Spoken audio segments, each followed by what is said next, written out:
We have defensive lineman Tomiya Durojaiye. Did I get it? Yeah. All right, good. Questions for Tomy? All right, that's what I was going to ask you first. Was Mike close with the pronunciation? Give us it so at least we don't have an excuse. No, yeah, that was close. Either it's Tomiwa or you can say Tomi, and then my last name is Durojaiye. Durojaiye. Very good. Yeah. So okay, just experience at West Virginia. Obviously, we knew you played some at Kentucky. How's it been for the first 3 games? Seems like you're getting more and more game reps. It's been a good transition. Obviously, would like to play a little bit more, but I just been trying to keep practicing hard, keep taking care of everything I can take care of, and every time I go out, my goal is just to be productive, make an impact, so the coaches can feel like they can leave me out there in crucial situations. That's what I came here to do. So it's just trying to get more snaps each game. Hard to transfer? I mean, was it a difficult choice to leave Kentucky? Yeah, it was a difficult choice. Obviously, when you commit to a school, you want to be there for 3 to 4 years. I think it was just a lot of stuff like me that I dealt with personally that just over time it just was hard to deal with. One of the things that I liked about coming here that I never thought to do at Kentucky was we have Sophia for mental health, and our first 3 weeks of the summer it was mandatory for us to meet with her. And then when I transferred here, I started to do on my own, meet with her one-on-one weekly. So I think that's something that Kentucky has it, obviously. I never thought to go seek that. And then I think being so far from home for the first time, everything I knew, that was a challenge.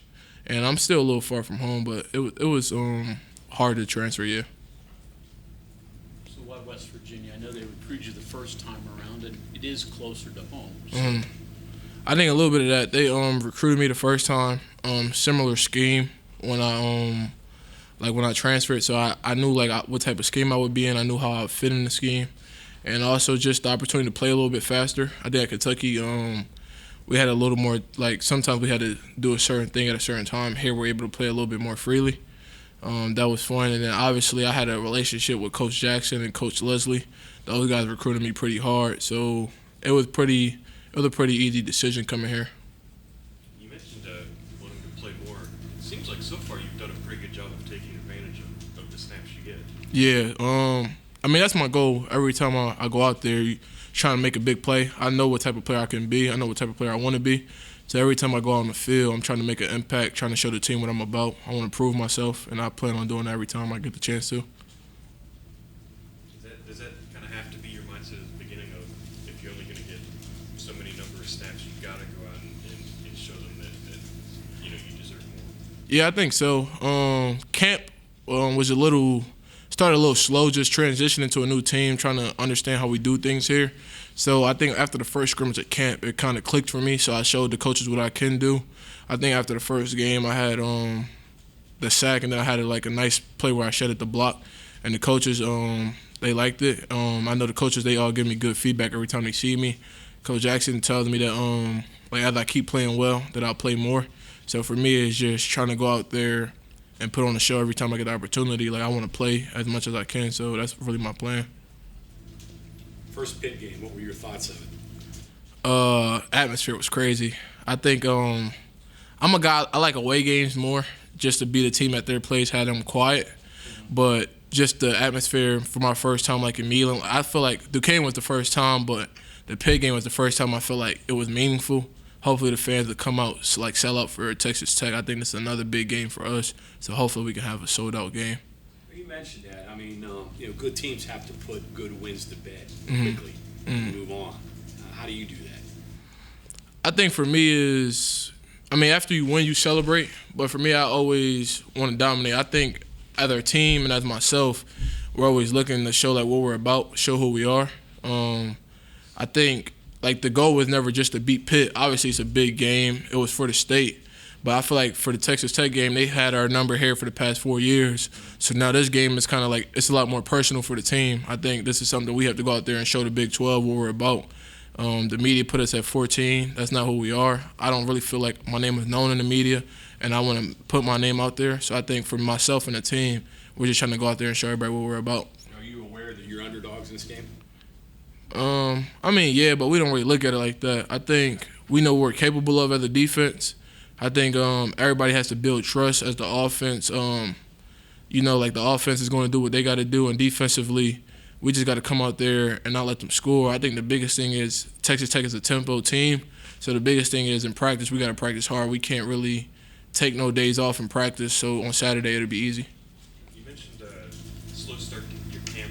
Did any of the other defensive linemen kind of take you under their wing? I wouldn't say really like the wing thing, just because I'm when they brought me in here, when you transfer, it's a little different than when you're a recruit. When you transfer, you're like expected to come in and help and play. But I mean, obviously, like God showed me love. I think the biggest thing for myself is like mentally and like eternally. Like if I have like a bad snap, I used to like dwell on it a lot. I think that was one of the biggest things that I struggled with my freshman year at Kentucky. And here, one of the things I really improved on is short-term memory and also controlling what I can control. You can't really affect what's going to happen in a game or a play. So the biggest thing for myself right now is just every time I get the opportunity is play hard, play fast. I think like really like with our D-line, we just all challenge each other. Like I had a couple sacks, but like guys, like some guys will celebrate me and some guys will be like, we need some more. So it's not really, and I don't think we give each other the opportunity to be complacent. Coming from Kentucky, how much did practicing against those guys down there, Will Levis, Dane Key, Chris Rodriguez, Cavassier Smoke, how much did that improve yourself as a defensive player? It helped me improve a lot. I was on scout team all last year for like probably to about week 9. And my goal every day when I was on scout team, I was trying to make the offense look as bad as I possibly could. I wanted to show the coaches what I was about. Leaving there, it really didn't have much to do with football. It was kind of more like off the field and other things going on. So like leaving there, like I just wanted to show the coaches what I was about, like showing them every day. Same thing here, like showing I'm going to be here, I'm going to watch film, I'm going to practice hard. One of the things like for me is like, I think from my high school back in Middletown, was always about practicing hard. Like when I got offers and it started to blow up, like my coaches never really let me get complacent. They always got harder on me. So I think that's one of the biggest things right now that I focus on is not getting complacent at all. And going to Kentucky, it just was a challenge every day. Like in practice, I was trying to compete, trying to give a good look. Because we had, like just like we do here, you got scouts coming. So I wanted the scouts to like leave every day wondering like who that guy was. How much did that make an impact on your game coming to West Virginia? I think it played a huge part because with scout team, you're either going to embrace it or you're going to let it bother you. And, I mean, obviously you want to play as a freshman. So, I mean, that bothered me a little bit. But at the same time, I just embraced the role because at the end of the day, you're going to get better or not. So I think one of the biggest things for me, I always made sure I practice hard because if I didn't, I would be getting worse. And I think it goes back to, like, high school. We used to do, like, little skulls, like decal things, kind of like Michigan, Ohio State. And we would have a skull, like, if you got practice player of the week. So you gave another team, like, the offense a good look. So one of my objectives, even when I was a starter, I didn't play offense in high school, and it was try to get that Rock Player of the Week skull. So I think that's one of the things that just carried over with me. High school, I think I have this right. You played outside linebacker? More like DN, but my high school, they gave me my senior year the freedom to stand up a lot. So, like, a lot of schools, I wasn't really too heavy. I was about, like, going into my senior year, I was about, like, 240, and then going into college, I dropped a little bit of weight. So my school gave me the freedom to stand up as I got older. So it was kind of just more rushing out of 5 or standing up like an edge rusher more than not really dropping in coverage though. So playing pure D end, is it different or is it just sort of more the same? It's kind of the same thing for me. I embrace the running game and the pass game the same. I want to hit the running back as hard as I can. I want the running back to feel like everything that I got coming. And I want to, like, affect the quarterback. So I want to be, like, a complete defensive end. So that's not really ever been, like, a hard transition. Jordan Leslie mentioned that, you're a serious guy and it means a lot to you. Yeah. Where does that come from? I think my parents, my dad, my stepmom, my mom, those are probably the 3 hardest working people I know in my life. They've made countless sacrifices for myself. Like, when I left Kentucky, I drove, like, the whole, like, ride home. And the only thing I really got from that ride was, like, what my dad did every time. Like, you go to rivals camps, you go to visit colleges, and my dad would always drive me. And that comes from that, just all the sacrifices he made for me, because my dad would do a lot of sleepless nights and then go take me to some football stuff. And then my mom and my stepmom, like, those two, like, they just always tell me that I could be more than, like, just a football player or more than just a student. Like, I'm the oldest of my 4 siblings. So I think for me the biggest thing is just trying to make those 6 people proud. Like my parents and my siblings, they keep me going. I think just myself, it's not really pressure because my family doesn't put no pressure on me to make it. But I put it on myself that I want to be able to put my siblings in a better position. I want to be able to take care of my parents in a few years. So academically, the coaches have talked about you being smart. So what are you studying? What do you, if not football, what do you hope to do with that? I'm a business major. I'm undecided right now. So I early enrolled at Kentucky. So I actually had to declare pretty soon. So that's something I plan to figure out in these next couple of months. Outside of football, I want to get in a couple of things like in the business world a little bit. One of the things like growing up, I was able to see like the best of both worlds. I kind of grew up in a suburban area, but I have maybe like some family, like a lot of family that lived in the hood or not like the greatest area. So I want to be able to help people like that are in good situations. I also want to be able to help people that are like not in the best situation. So and then I also still want to be around sports. I think one of the things about me is I always know growing up that I always knew who the top players were. Like I was big into basketball growing up. I could have told you like who the top recruits were, who the top guys in the league or colleges. And it's the same way for football. So I think maybe I want to stay around some sports too. You're from Philadelphia, right? Yeah, so I moved to Middletown when I was about like 13, so Philadelphia, Delaware. Okay. Were you familiar with the West Virginia connection to Delaware and players that came there? Yeah, with a lot of guys from the Dana era. I know Letty didn't play for Dana, but Letty like got recruited by him.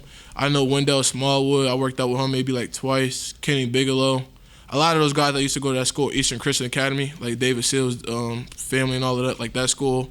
I know a lot of those guys. And then I didn't really know Yates till I got here, but I mean, I got connected with Yates easily because we're from like the same area right now.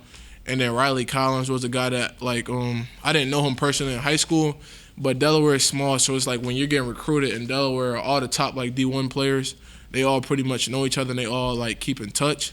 So a lot of the West Virginia guys that came through here and that played, I've probably been in contact with them once or more.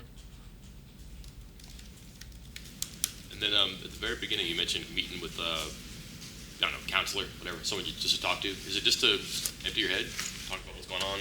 Yeah, so Sophia is just like, I think with your parents, my parents are always available when I need to vent to them. I probably vent to all my parents weekly.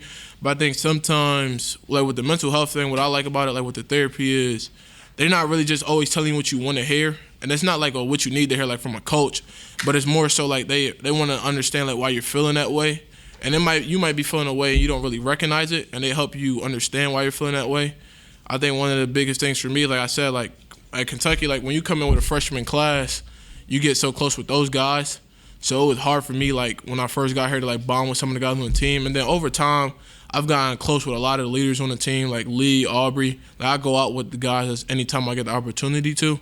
So I'd say with the mental health thing, it's really something important to me, just because it's helped me come a long way. I don't feel like I'll be playing the way I am on the field or getting like the attention of people in the field without Sophia's help. Okay, anything else for Tony? All right, thank you very much. All right, thank you, guys.